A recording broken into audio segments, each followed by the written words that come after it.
Hello everyone. In this short video we're going to show you how to open a mesh model that is very dense. It was created in ZBrush, which as you may know can create millions of triangles when exporting a mesh object in ZBrush. So this one doesn't have millions and millions of triangles, but it has a lot, and we'll show you how you can work with that and refine it and reduce it to a manageable amount of triangles using RhinoCAM-MESH. So let's go ahead and load RhinoCAM-MESH, and then we'll load our part file, and we're going to load this STL model right here, and we'll use Rhino's default import options for STL files. So let's go ahead. We've got two meshes that RhinoCAM-MESH imported, and let's go ahead. You see that we got one small mesh area here that we're going to just delete that. Okay, so now we have one mesh, and let's go ahead and turn the mesh wires on, and you'll see that we have a really dense mesh, and we have 630,000 triangles in this mesh. So let's see what it looks like rendered, not rendered, but shaded. So there's our mesh object. And let's turn on the printer volume, turn off the printer volume here so we don't see that. Okay. So there's our mesh object. And what we're going to do here is we're going to refine this, reduce it, refine it, smooth it, and then see how well we did at the end. Okay, so let's go ahead and we'll turn the mesh wires back on for now. Okay, so here's our mesh model. So let's go ahead and RhinoCAM-MESH. Let's go ahead and first analyze the mesh and see what we have. So we're going to go to repair. We're going to diagnose, run all the checks. And you see that we have 66 open triangles, and we're going to go ahead and auto fix those. So let's cancel that. We'll go to auto fix, select the mesh, right click, and RhinoCAM-MESH is calculating the mesh. Okay, so now we got, turn off the mesh wires. So now we have a closed mesh. Let's go ahead and do another analysis on it. So we have 0 open edges. Let's go ahead and run the checks first. We got 0 open edges. We got a lot of short edges, but that's okay. We're going to deal with that in a moment. We got some aspect ratios that are a little off. We're going to see if we can't refine these numbers in RhinoCAM-MESH. So let's go ahead and close that. And we're going to go ahead and turn on the mesh wires again.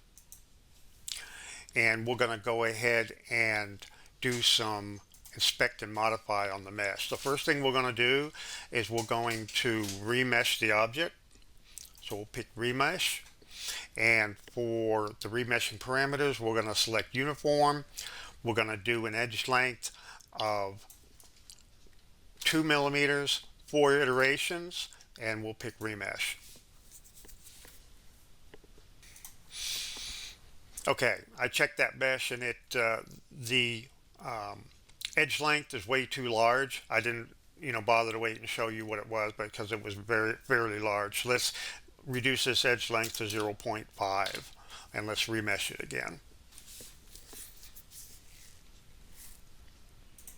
Okay, our remesh is done. We did a remesh of 0.5 millimeters.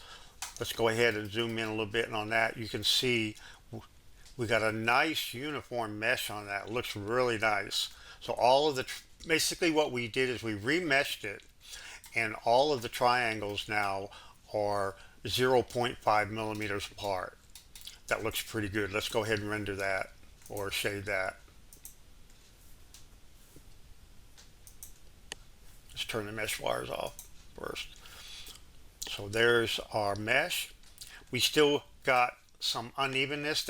That may be by intent. You know, this particular part, they may want to have dimples on it. But what we're going to do is we're going to see if we can smooth some of those out.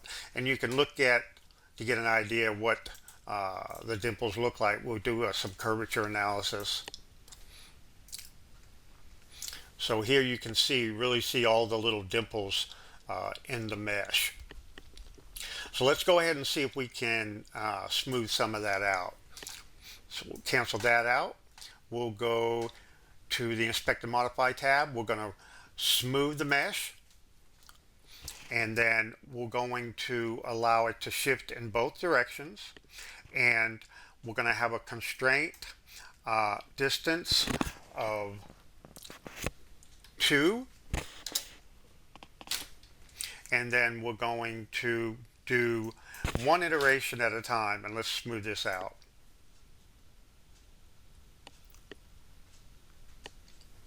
Okay, so here's our first iteration.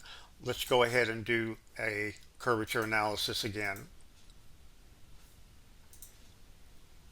Okay, so we got a lot of the little dimples out, not all of them. What you can do is you can keep smoothing this mesh out. Let's do an iteration of 5. And let's go a constraint distance of 4, and let's do a smooth. Okay, so that was real quick, excuse me. Let's see what that looks like. Let's do a curvature analysis.